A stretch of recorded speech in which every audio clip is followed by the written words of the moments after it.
OBOCയിൽ നടന്ന വൻ പണം തട്ടിപ്പിന്റെ ചുരുളുകൾ അഴിയുന്നു. കുറ്റാരോപിതരായ 3 യുവതികൾക്കെതിരെയും തെളിവുകളുടെ ഘോഷയാത്ര.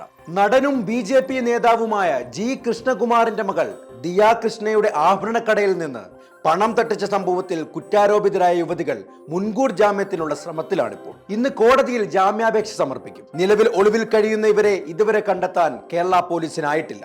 അതിനിടെ സിറ്റി പോലീസ് കമ്മീഷണറുടെ റിപ്പോർട്ടിന്റെ അടിസ്ഥാനത്തിൽ കേസ് ക്രൈംബ്രാഞ്ചിന് വിട്ട് DGP ഉത്തരവിറക്കുകയും ചെയ്തു.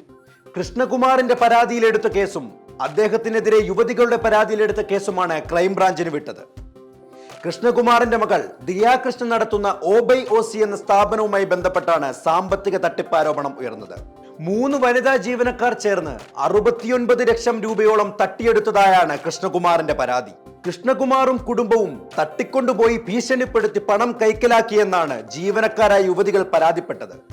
കൂടാതെ ജാതീയമായി അധിക്ഷേപിച്ചു എന്നും വെളിപ്പെടുത്തുകയുണ്ടായി.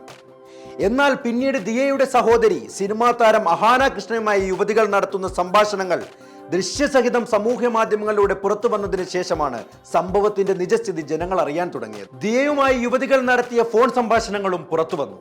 നിലവിൽ തിരുവനന്തപുരം മ്യൂസിയം പോലീസായിരുന്നു കേസുകൾ അന്വേഷിച്ചു കൊണ്ടിരുന്നത്. ഇതാണിപ്പോൾ സംസ്ഥാന ക്രൈംബ്രാഞ്ചിന് കൈമാറാൻ DGP ഉത്തരവിറക്കിയിരിക്കുന്നത്. നികുതി വെട്ടിക്കാനായി ദിയ പറഞ്ഞിട്ടാണ് പണം തങ്ങൾ സ്വന്തം അക്കൗണ്ടിലേക്ക് മാറ്റിയതെന്നും പണം പിൻവലിച്ച് ദിയയ്ക്ക് നൽകിയെന്നുമാണ് ജീവനക്കാർ നേരത്തെ നൽകിയ മൊഴി. പലപ്പോഴും പണം പിൻവലിച്ചതായി പോലീസിന്റെ പ്രാഥമിക പരിശോധനയിൽ കണ്ടെത്തിയിട്ടുമുണ്ട്. ജീവനക്കാരികൾ അവരുടെ ബന്ധുക്കൾക്ക് പണം അക്കൗണ്ട് വഴി നൽകിയിട്ടുമുണ്ട്. നികുതി അടച്ചതിന്റെ രേഖകൾ കോടതിയിൽ ഹാജരാക്കുമെന്നും ദിയയും കൃഷ്ണകുമാറും പ്രതികരിച്ചു. സംഭവം രാഷ്ട്രീയവൽക്കരിക്കാൻ ശ്രമിക്കരുതെന്നും താൻ BJP നേതാക്കളെയോ പ്രവർത്തകരെയോ സഹായം തേടി വിളിച്ചിട്ടില്ലെന്നും മുഖ്യമന്ത്രിയെയാണ് സമീപിച്ചതെന്നും കൃഷ്ണകുമാർ പറഞ്ഞു.